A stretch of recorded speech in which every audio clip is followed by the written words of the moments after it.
de la sentimentalidad, de la personalidad en la política, en la charla Ni contigo ni sin ti. Me acompaña Encarna Ramas, profesora de Filosofía de la Complutense, es autora de Ensayo reciente, El tiempo perdido, en ARPA, también de la monografía Fetiche y Testificación Capitalistas, y ha editado y traducido también el clásico de Marx, el 18 Mario, de Luis Bonaparte.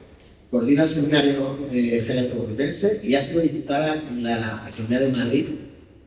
Otro ponente, José María Lasalle, también ha pasado por la política, ha sido secretario de Estado de Cultura y Agenda Digital, es profesor también en la Universidad Pontificia de Comillas, vocal de la Junta del Centro de Economía de Barcelona, patrono de la Biblioteca Nacional de España, y ha publicado también recientemente el ensayo también en ARPA, en el ARPA, Civilización Artificial y otros, como el liberalismo clásico, el liberalismo híbrido o ciberleviatán.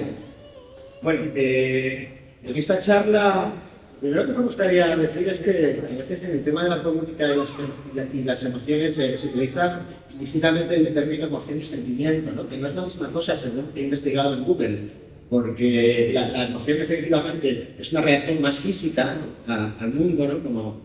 Como la ira o el miedo, y el sentimiento es una cosa, una percepción más psicológica, ¿no? Como la gratitud o el amor, ¿no? Ya no sé si para el tema que nos ocupa pueden ser sinónimos, pero bueno, por dejarlo ahí. Respecto a este tema, yo creo que se puede aproximar al menos de dos maneras. Una es cómo en la política hoy en día se trata de apelar a las masas a través de la emoción, ¿no? A través más de del estómago del intelecto, ¿no? De una forma más, digamos, romántica e ilustrada, y mucha gente se relaciona esto con el populismo, aunque no siempre. Y otra forma en la que yo entiendo que puede tener relación esta sentimentalidad y esta emocionalidad con la política es una mayor preocupación en la política con los sentimientos y las emociones de los otros, ¿no? De ciertos individuos, de ciertos colectivos, ¿no? Y que se provoca, ¿no? Y el sentimiento de empatía, digamos. Pero me gustaría empezar por la primera cosa que he dicho y preguntar a los ponentes por qué creéis que vivimos en un mundo donde efectivamente se intenta arrastrar a las masas, a la opinión pública además, mediante las emociones, claro. Bueno, muchas gracias, Sergio, y es un placer estar aquí, también con José María. Lo primero que yo diría es que no sé si comparto tanto eso de que eso es algo que esté ocurriendo exclusivamente ahora. Desde siempre uno no tiene más que abrir, no sé, la retórica de Aristóteles ya dice que para persuadir se puede usar el logos o el pathos. O sea, que no creo que sea algo quizás exclusivo de ahora. Lo que sí quizás es más particular, y lo estabas comentando un poco en tu intervención, es el tipo de afectos al que se apelan, y sí que creo que es importante hacer una cierta prevención sobre que las lógicas de cómo esos afectos funcionan en el espacio público no son directamente trasladables de otras lógicas que conocemos en espacios quizás más privados, ¿no? Lo señalaba Wendy Brown en su conferencia anoche. No es el mismo tipo de lógica afectiva la que debe regir en un hogar, en una casa con un espacio seguro, en un espacio cívico público o en un aula, en una clase. Hay maneras diferentes de tratar con los sentimientos o con el tener que dar razones. Entonces, bueno, lo que quiero decir es que en todo caso sí que es una discusión política, y lo que yo sí diría de nuestro contexto, y luego ya profundizaremos, es que me provoca un poco de problemas esta idea de pensar que el espacio público puede construirse solamente apelando a argumentos del tipo de sentimientos o emociones privadas que uno siente, ¿no? Y sí que creo además que Wendy Brown u otras pensadoras feministas, también lo ha hecho Judith Butler u otras, han comprendido que esta lógica del espacio público no puede articularse, como decía Hannah Arendt, desde la oscuridad del corazón humano, sino que tiene que funcionar con reglas también políticas. Bueno, pues las emociones tienen que ver fundamentalmente con una fragmentación del espacio sentimental que habita el ser humano y que tiene que ver con su propia identidad.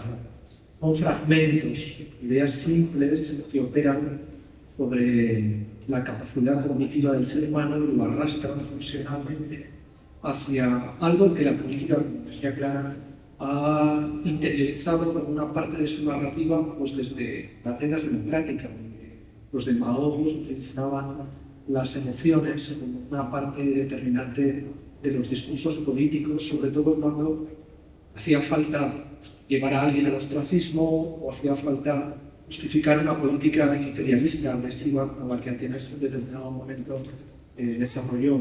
Y eso lo explica muy bien Tucídides en la guerra del Peloponeso. Pero los sentimientos son fundamentalmente ya una elaboración más compleja de una narrativa que tiene que ver con una modernidad que seculariza las ideas religiosas. Adam Smith, en la teoría de los sentimientos, que probablemente sea mucho más importante que la justicia de las naciones, plantea precisamente esa reflexión sentimentalizada a través de la que uno empatiza con la otredad. Es decir, tiene capacidad para entender narrativamente cómo interpreta el mundo a través de qué, del altruismo, de la solidaridad, de la cooperación, del individualismo en relación con esas experiencias, porque aloja sentimientos que lo que han hecho es configurar una narrativa de las emociones. La política hoy, probablemente por una simplificación de ceros y unos algorítmicos, vuelve otra vez a romper la narrativa para instalarse en la emocionalidad.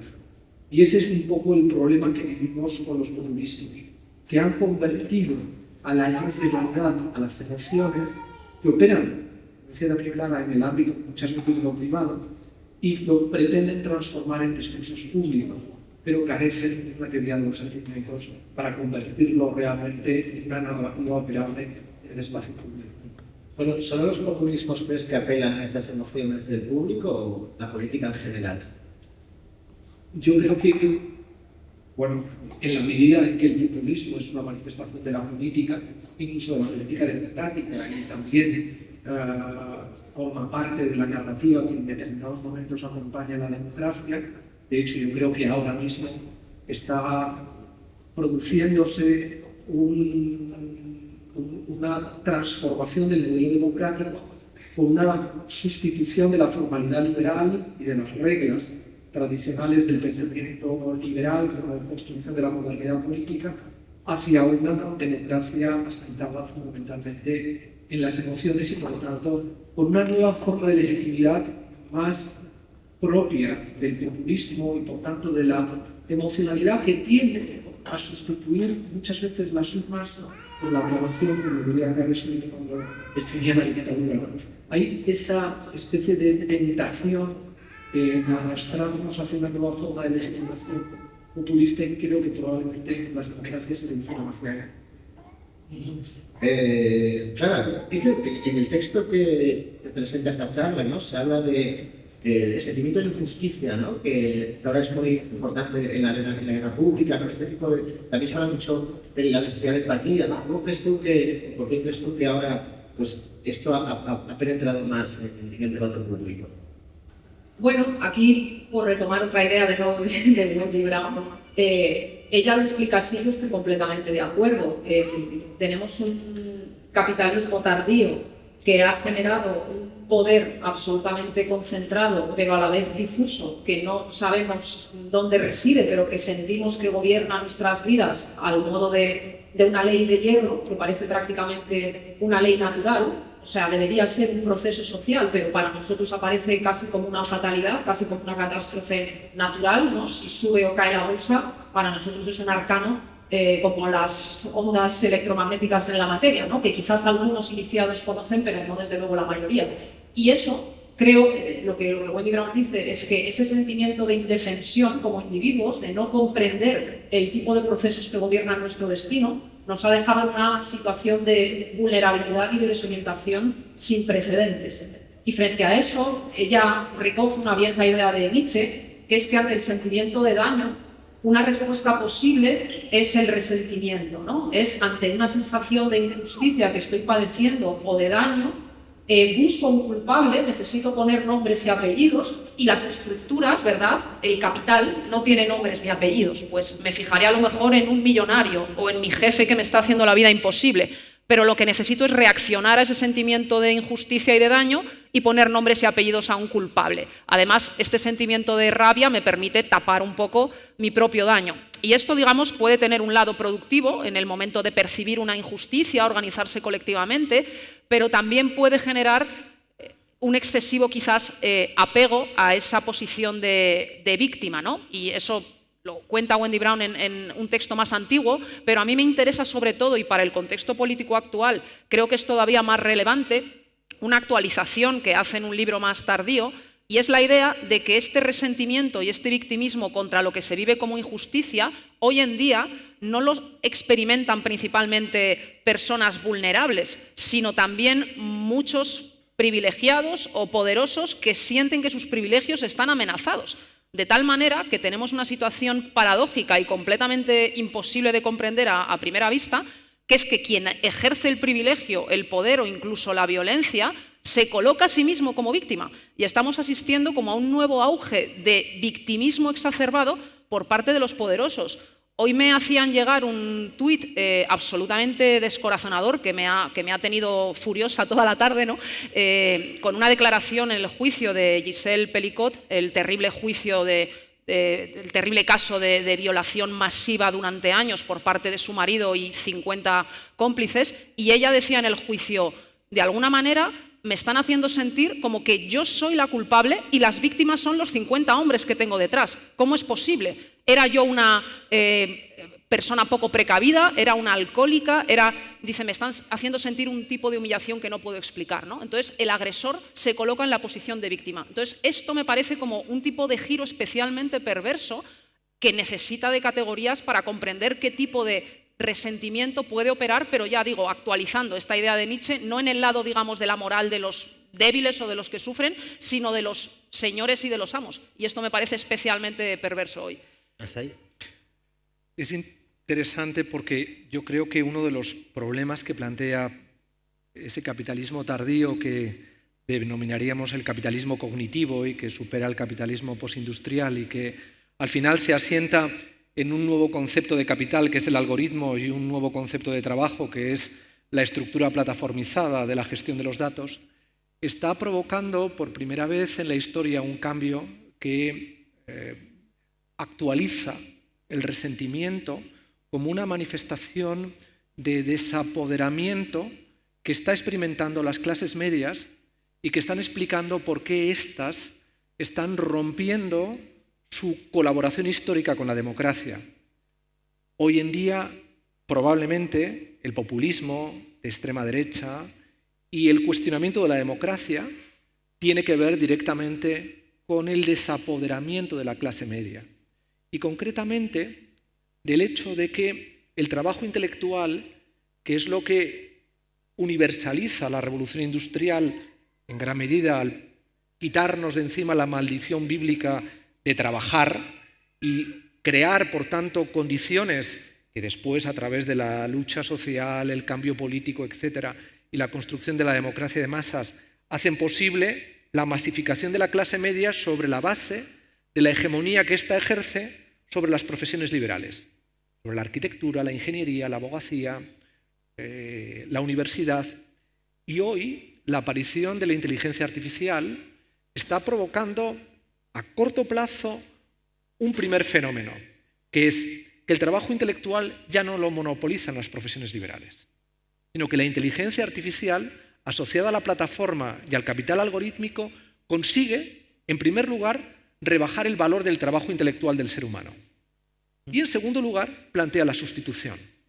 Y ese miedo está llevando a la clase media a la sensación de que se está produciendo una cancelación de su compromiso con el progreso y el futuro, y llevándola al resentimiento extremista de mirar con nostalgia la prosperidad del pasado y, por lo tanto, emocionalizar su conducta política y culpar a la política y a la democracia de no escuchar a la clase media. Y la ruptura de esa complicidad entre la democracia y la clase media está provocando en gran medida en estos momentos la gran amenaza que sufre la democracia, que es el resentimiento populista de las clases medias.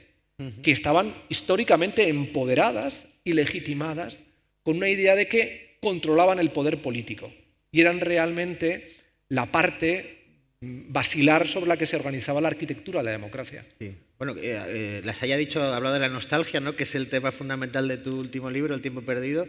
No sé si hay algún matiz ahí que diferente en tu visión, ¿no? Me da la impresión. Sí, yo creo que sí. No sé si yo lo formularía de esa manera. O sea, efectivamente, esa estabilidad donde las clases medias apoyaban un capitalismo que generaba bienestar, yo creo, o a mi juicio, era más bien un equilibrio como muy puntual, pero muy precario, que necesariamente pues, tenía que desmoronarse pues, por las dinámicas de financiarización, de empobrecimiento general o de precariedad o de crisis cíclicas del capitalismo. Entonces, la clase media, la así llamada clase media, es aquella capa un poco mixta, que ocupa lugares diferentes en sentido económico duro, pero que de alguna manera vive su propia posición como si fuera algo neutral y natural, y de esa manera también naturaliza el propio sistema capitalista en el que se inscribe. Entonces, la clase media, digamos, es aquella que se cree que no es ni muy rica ni muy pobre, ¿no? No es ni la vieja decadencia de los ricos, ni los pobres que deberían ser algo así como despojos sociales, ¿no? Entonces, eso es una ilusión, porque, en fin, el conflicto social estalla tarde o temprano, y yo creo que ese resentimiento que se desata es una reacción, en principio, absolutamente natural, como decía, a las cantidades de malestar y de inestabilidad que produce la propia dinámica del sistema capitalista, ¿no? Luego, otra cuestión, que no sé si queréis que entremos ahora, es ese tipo de respuesta melancólica que considera que la solución a ese acelerador, ¿no?, de disgregación que es el capitalismo, la solución, digo, sería volver a una etapa anterior de plenitud sin fisuras. Y eso a mí también me parece una ilusión. En primer lugar, porque el propio capitalismo se encarga de diseñar retos para los que ya no valen las soluciones anteriores. Y también pues, porque las propias formas de conciencia avanzan y salen a la luz malestares o dolores o situaciones de sujetos que antes no estaban problematizadas, ¿no? Cuando se idealiza ese mundo de familias nucleares con chaletitos y Thermomix, lo primero que habría que decir es eso, qué situaciones de subordinación ocultaba eso en el espacio doméstico, por ejemplo, para las mujeres. Y en segundo lugar también, el capitalismo que plantea, por ejemplo, una amenaza de crisis climática a escala planetaria requiere otras soluciones, ¿no? No es sostenible a nivel de consumo, a nivel de producción. Entonces, por eso esas soluciones melancólicas, que yo no diría nostálgicas, diría melancólicas, creo que no son la salida, ¿no? En tu libro, por ejemplo, El liberalismo herido, ¿no? Hablas también del fin de este relato, del peligro sobre la democracia liberal, ¿no? Ahora salen muchas encuestas, alguna encuesta diciendo que hay muchos jóvenes que piensan que quizás podríamos vivir mejor en un sistema totalitario, ¿no? Hay también muchas las melancolías que describe Clara, que también ha salido ahora algún libro como el de Jorge Lago y Pablo Bustinduy que habla del fin de estos relatos que nos contamos, ¿no? Y el fin de las ideas para imaginar un futuro, ¿no? ¿Cómo crees tú que podríamos salir de este atolladero, ¿no? Ideológico, digamos? Realmente es... La pregunta del millón. Yo creo que estamos en un escenario en el que, por el momento, me atrevería a decir que no hay salida, en el sentido de que no hemos encontrado la vía que nos permita entender que estamos ante una nueva forma de capitalismo que, insisto, sustituye el capital financiero por el capital algorítmico y que le otorga al dueño del algoritmo un poder absoluto, incontestable, no regulado y no legislable, y que además le transfiere toda la plusvalía, que en este caso no es el trabajo, sino es la agregación de valor que generan los datos gestionados por los algoritmos y que nacen de una nueva extractividad, que no es la extractividad del capitalismo industrial sobre los recursos naturales del planeta, que nos han llevado a la perversa situación agónica de bajo la crisis ecológica, sino que es una extractividad sobre el propio ser humano, sobre su identidad, y con una lógica que además le lleva aspiracionalmente a migrar a una realidad que no es la realidad donde se fragua la lucha de clases o se vivía los conflictos y los malestares de la realidad propiamente dicha, sino que es una realidad paralela, virtual, hacia la que migra nuestra identidad cada vez más y que nos desapropia absolutamente, porque nos genera la ficción de que estamos reseteando esa realidad que dejamos detrás. Entonces, la cuadratura de la complejidad... Mira, estoy hablando y hay un hermoso arcoíris, como si fuera una esperanza en estos momentos, en medio de la funesta descripción del mundo que estaba haciendo, ¿no? Hay que verla así, ¿no? La esperanza es posible, la ilusión también. Además, se intensifica. Se intensifica según lo Se mencionas. intensifica, o sea, qué bien. Sí. O sea, que Ahí está hay la todavía solución. posibilidades de hay esperanza. Bien, a pesar de esa maravillosa ilusión, es verdad que la complejidad que estoy describiendo requeriría lógicas de empoderamiento crítico por parte de la gente. Unas nuevas formas de activismo, de contemplar la política desde otro lugar, de entender que los poderes ya no son los poderes clásicos y que probablemente la lógica de mirar con nostalgia un orden, una prosperidad del pasado, un mundo que explicaba coherentemente la narrativa del mundo, la que fuera, necesita ser resignificada. Y para eso hace falta construir, casi me atrevería a decir, una épica del pensamiento a la altura de las circunstancias presentes. Y es absolutamente complicado, salvo que nos dediquemos a mirar el arco iris. Claro, tú tienes la solución. No sé si tengo la solución, pero desde luego comparto mucho el diagnóstico de José María, ¿no? O sea, tenemos que entender que la situación de este capitalismo del algoritmo ha llegado a tal límite que el problema, incluso antes ya de ser directamente político, es casi también antropológico, ¿no? Es de cómo nos constituimos o qué tipo de subjetividad se construye en este mundo en el que, como decía José María, el mero hecho de subir una foto a Instagram o mirar un TikTok es trabajar.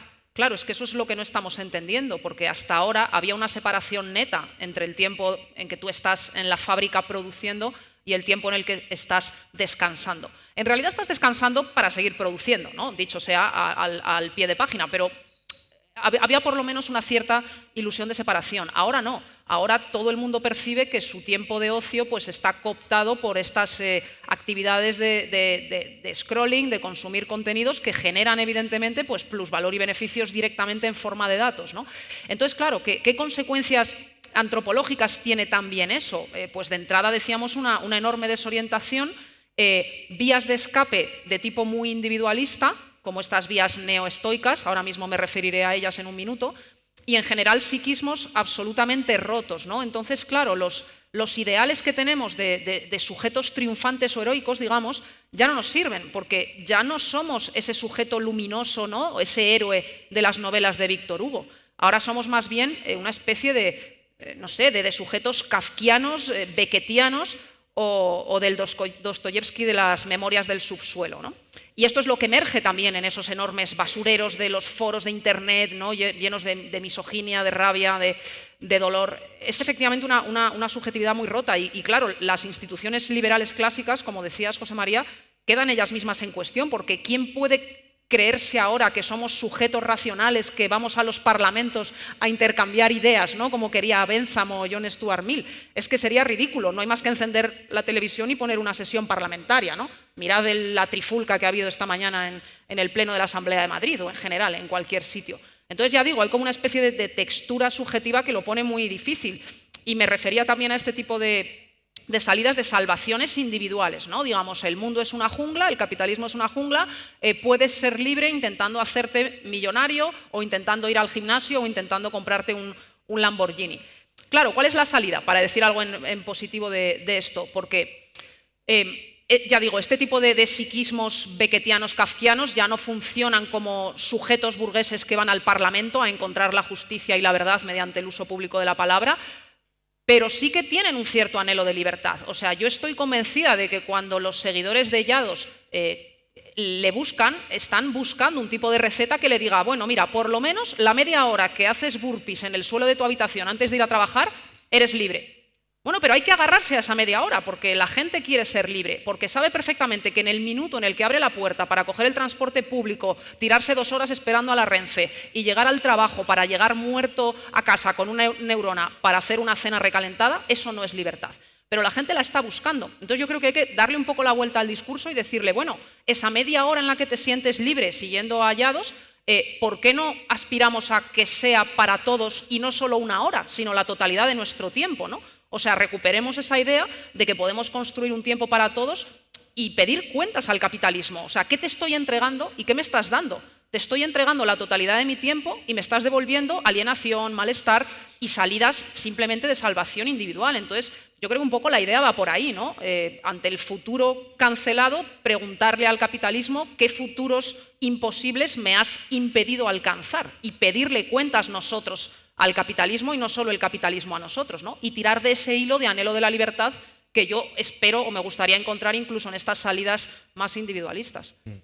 Oye, en este panorama como de futuro abolido y bueno, que estáis describiendo, ¿tiene sentido la idea de progreso, ¿no? Que fue un poco el alimento, el motor ideológico, ¿no? De las sociedades, ¿no? En todos los relatos de la modernidad, ¿no? La idea de avanzar, también no solo por el futuro abolido, sino porque me da la impresión de que muchas veces en la actualidad se confunde innovación con progreso, ¿no? Que no son la misma cosa, ¿no? Pero parece que se persigue mucho la innovación y muchas innovaciones no parece que hagan el mundo mejor, ¿no? No sé qué opináis de si podemos seguir pensando Lasalle. Bueno, la innovación es un sustituto elaborado por el libertarismo de Silicon Valley para tratar de justificar que el que gana se lo lleva todo. Ese es el trasfondo más profundo de la innovación si tuviéramos que analizarlo en una clave política y económica, ¿no?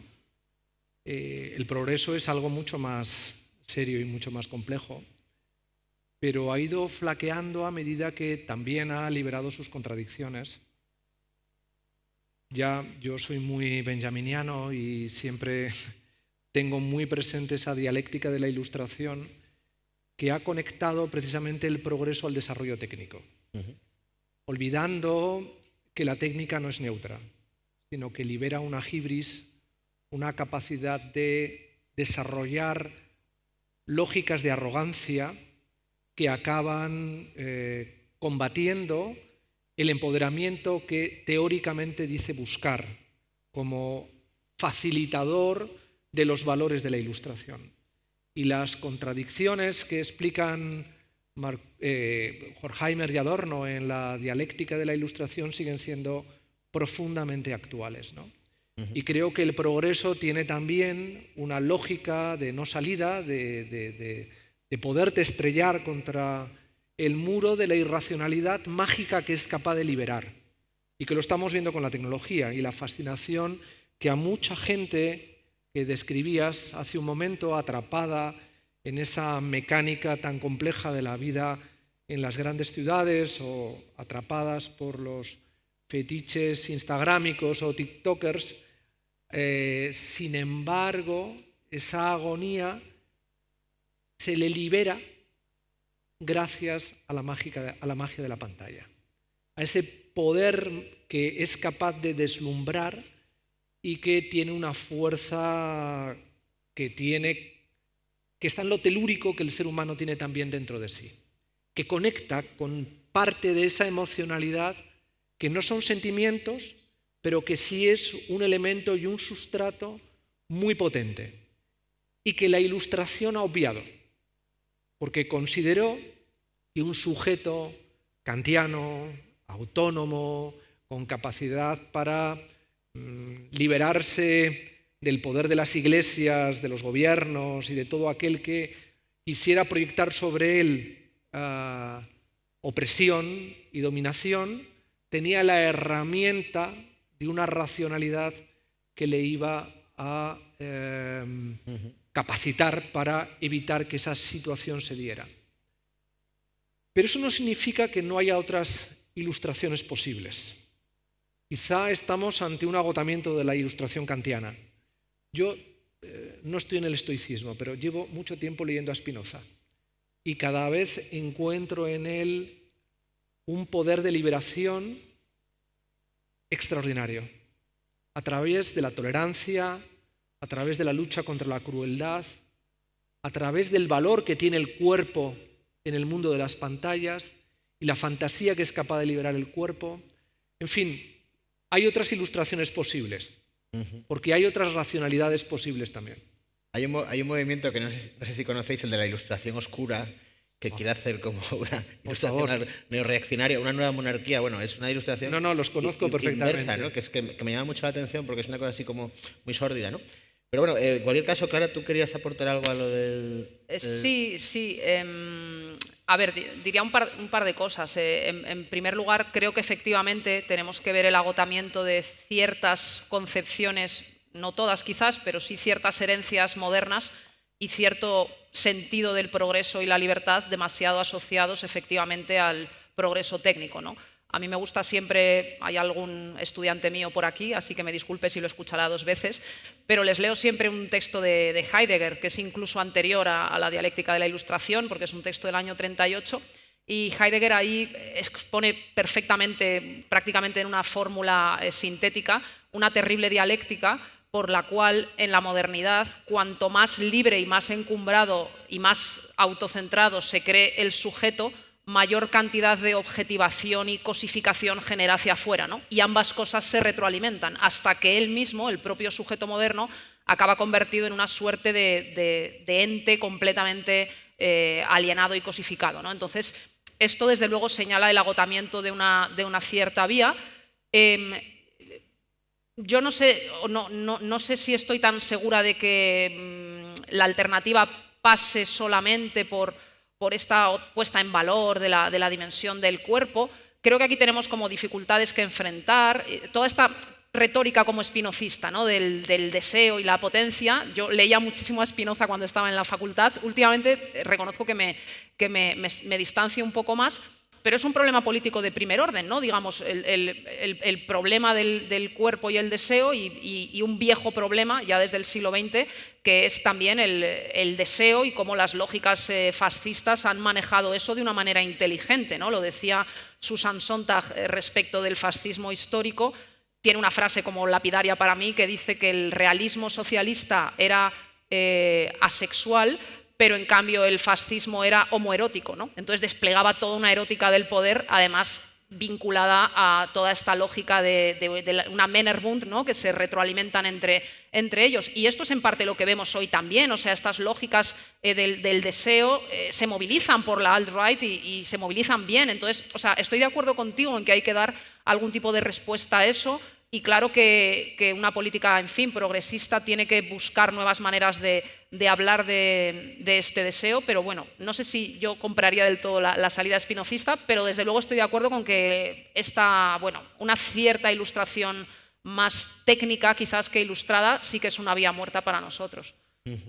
Si estamos hablando del sentido de injusticia, de la ilustración, la palabra que me sobrevuela es lo woke, que todavía no lo hemos tratado, ¿no? Que es uno de las palabras de los últimos tiempos, que precisamente muchas veces se ve como una crítica a la ilustración, ¿no? E incluso desde la izquierda se critica muchas veces a lo woke por haber olvidado los ideales ilustrados, ¿no? De universalidad y todo esto. Quería preguntaros cómo os relacionáis vosotros con este término, que no está nada claro. Sí. Bueno, a mí siempre me gusta decir que en su origen woke significa estar despierto. En realidad es una continuación estricta de la idea ilustrada, que bueno, Kant lo formuló literalmente así, ¿no? Despertar del sueño dogmático, eso es la ilustración. Entonces, en principio, estar despierto frente a los sueños de la mistificación o de la superstición debería ser una línea de continuidad. Creo que hoy pues, se ha convertido en un arma arrojadiza, ¿no? Y sí que es cierto que hay algunos peligros o algunos excesos de una lógica quizás excesivamente identitaria en parte de algunos movimientos, pero que creo que las propias teóricas del feminismo lo han visto perfectamente. He mencionado antes a Wendy Brown, a Judith Butler, a Maggie Nelson, todas ellas creo que han advertido contra esto. Y en cambio sí creo que la nueva derecha y la alt-right son los primeros interesados en producir esta imagen de lo woke para entrar en su particular guerrita cultural, que es de lo que ellos también viven. Entonces, al final es una especie de término arrojadizo que en su intención, desde luego, creo que conecta con los ideales de emancipación, pero que hoy en día pues más bien depende de cómo se lleva a cabo esta guerra cultural, que sobre todo, ya digo, alimenta principalmente también la propia reacción, que como ya no tiene, digamos, una tradición realmente existente, tiene que agitarla en forma de guerra, que esto es como una cosa muy divertida, ¿no? Los que más hablan de tradiciones y valores supuestamente conservadores, son los que quieren como recrearlos y producirlos como una especie de simulacro absoluto, ¿no? Son ellos los que se inventan una identidad casi de disfraz. Acordémonos de Abascal poniéndose un casco de conquistador en Twitter. En fin, ¿qué diría un verdadero conquistador si viera eso? No tiene ningún sentido. Es una lógica de la performance posmoderna más absoluta. Y bueno, creo que lo woke pues, es también un arma arrojadiza de descrédito dentro de esta guerra cultural que tiene réditos para ese lado, desde luego. Yo creo que el problema que tiene toda la cultura woke precisamente ha sido la dogmatización que en un determinado momento ha incorporado a la hora de proyectar algunos análisis de sus discursos identitarios y que han provocado demasiada rigidez y poca plasticidad a la hora de comprender que la complejidad contemporánea requiere también vínculos comunitarios que permitan el enraizamiento de lo semejante. Y ese yo creo que es un debate que está en el aire, que está evidentemente utilizado por la derecha alternativa norteamericana y por todo lo que representa la lógica de la guerra cultural, el dogmatismo de esa dinámica que tiende a imponer también una determinada mirada de la potenciación de lo complejo y de lo identitariamente complejo, sin encontrar, ya no digo la igualdad, sino los elementos de semejanza a la hora de encontrar puntos en común que permitan organizar lo que es una sociedad, incluso una lógica cívica común para todos, están de alguna manera percutiendo en un debate que, en mi opinión, alimenta con mucha más potencia esos malestares de los que se nutre la derecha alternativa. Y que le están llevando, por ejemplo, en esa lógica, a defender una identidad blanca, oprimida, frente a los nuevos discursos que están rompiendo las dinámicas del melting pot norteamericanos. Y reclaman la independencia de la comunidad blanca dentro de los propios Estados Unidos, generando una serie de contradicciones en el discurso republicano que explican algunas de las chifladuras que circulan por las redes sociales y que explican las teorías de la conspiración, ¿no? Pero forma parte también, yo creo que, de esa arrogancia, por volver al discurso woke, que en un determinado momento la dogmática del progreso ha podido introducir en los debates. Hay un libro ahora que acaba de traducir Katz, que es Por una política decente, de Michael Balzer, fantástico, donde analiza la etiqueta y el adjetivo liberal para explicar el feminismo, para explicar el nacionalismo, para explicar el comunitarismo, el republicanismo, el democratismo, el socialismo, ¿no? Y cómo esa lógica de plasticidad que aporta una ilustración soft, que podría ser el pensamiento liberal en su configuración más norteamericana, podría ser un buen antídoto para las dogmáticas woke y sus contrapuntos de la guerra cultural de la derecha alternativa, ¿no? Ahora que estás hablando ahora de la polarización en Estados Unidos, a mí me ronda mucho la idea cuando veo, ha habido un par de atentados contra Donald Trump, hay una película ahora que fantasea con la posibilidad de una guerra civil en los Estados Unidos. En Europa la violencia política ha desaparecido hace tiempo, pero a veces uno piensa, pues puede volver, ¿no? Y yo creo que también eso es un reflejo del tema de esta charla, ¿no? De la emocionalidad en la política. No sé si vosotros creéis que podemos regresar a unas sociedades donde haya mucha más violencia explícita e incluso guerras civiles. Bueno, Claro. sí. Parte de esa, o sea, quiero decir, un rasgo en cualquier caso de nuestra sociedad contemporánea es que también todo ocurre espectacularizado. Entonces, a veces uno ya no puede distinguir si, pues por poner un ejemplo, ¿no? El famoso asalto al Congreso fue un acto, digamos, violento desde el punto de vista legal o constitucional, pero también fue un acto encaminado a generar como su propio efecto simbólico y se ejecutaba él mismo como una suerte de farsa, consciente de que era una suerte de farsa, ¿no? Y de ahí en parte también su potencia, ¿no? Zizek escribió un texto sobre esto diciendo que la alt-right ha comprendido que el tiempo en el que estamos es un tiempo de farsa, de crisis absoluta de todos los valores heredados y recibidos, y por lo tanto pone en acto una suerte de lógica del carnaval permanente que pueden cubrir o no formas de violencia más o menos desatada, pero creo que es la lógica en la que estamos y que ellos lo han comprendido bien, y no es fácil responder a eso, porque todo ideal de seriedad o de viejos valores ya no van a dar, o ya no pueden frenar esa especie de desarrollo acelerado de la corrosión o de este cinismo que no ve límites muy claros, ¿no?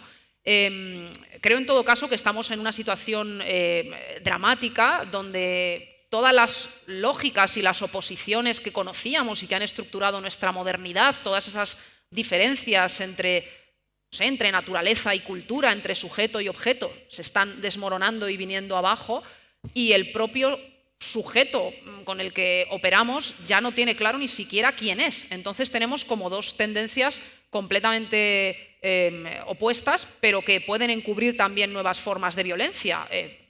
Ante esta situación de disgregación, la reacción melancólica que decíamos, que puede producir identidades completamente fanatizadas, incluso más que las identidades tradicionales originales a las que se supone que responde, ¿no? Y vemos esto en muchos casos de fanatismos religiosos o de otros tipos. Digamos que ese ideal de universalismo cosmopolita que ha pretendido desterrar todas las formas de identidad sustancial sufre como el contragolpe de esa identidad reprimida que vuelve todavía más fanática, todavía más exacerbada, o sea, eso por un lado, y por otro lado estamos también en una deriva casi posthumanista de sujeto prácticamente cyborg, ¿no? Donde Elon Musk pues, ya está hablando de implantarnos chips en el cerebro y de borrar las fronteras entre el sujeto y la máquina, ¿no? O sea, como que todo ese viaje del héroe que ocurre en cualquier relato clásico, ¿no? Zizek habla aquí del cine negro, ¿no? Del cine de crímenes o de policías, siempre como el detective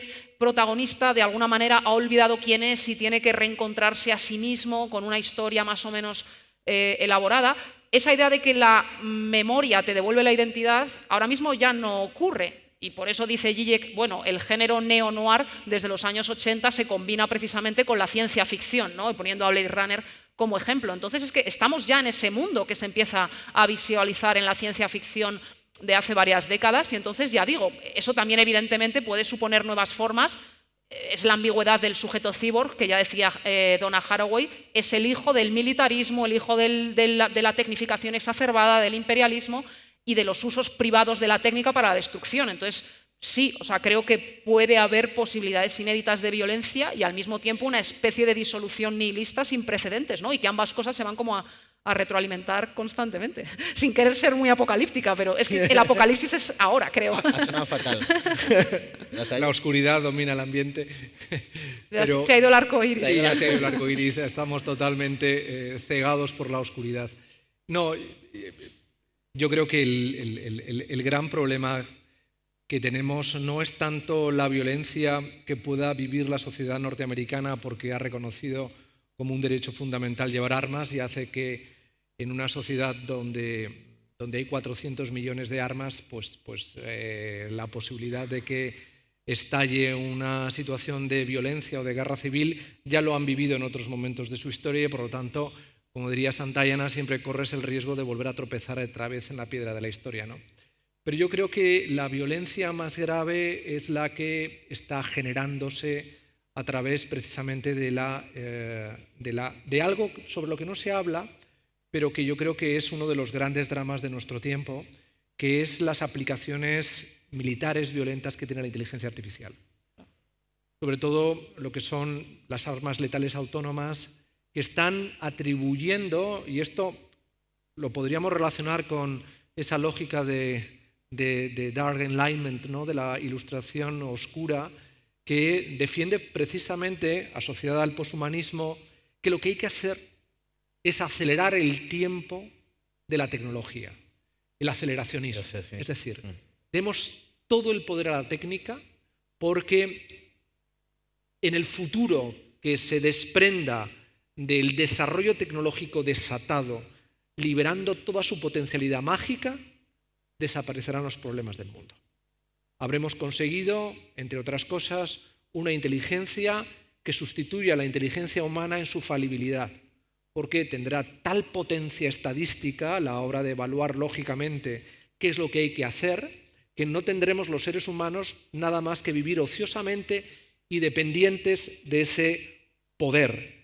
Y un poder absolutamente leviatánico en el sentido de que concentra tecnológicamente la capacidad no solamente de sustituir la realidad con las deepfakes que hagan que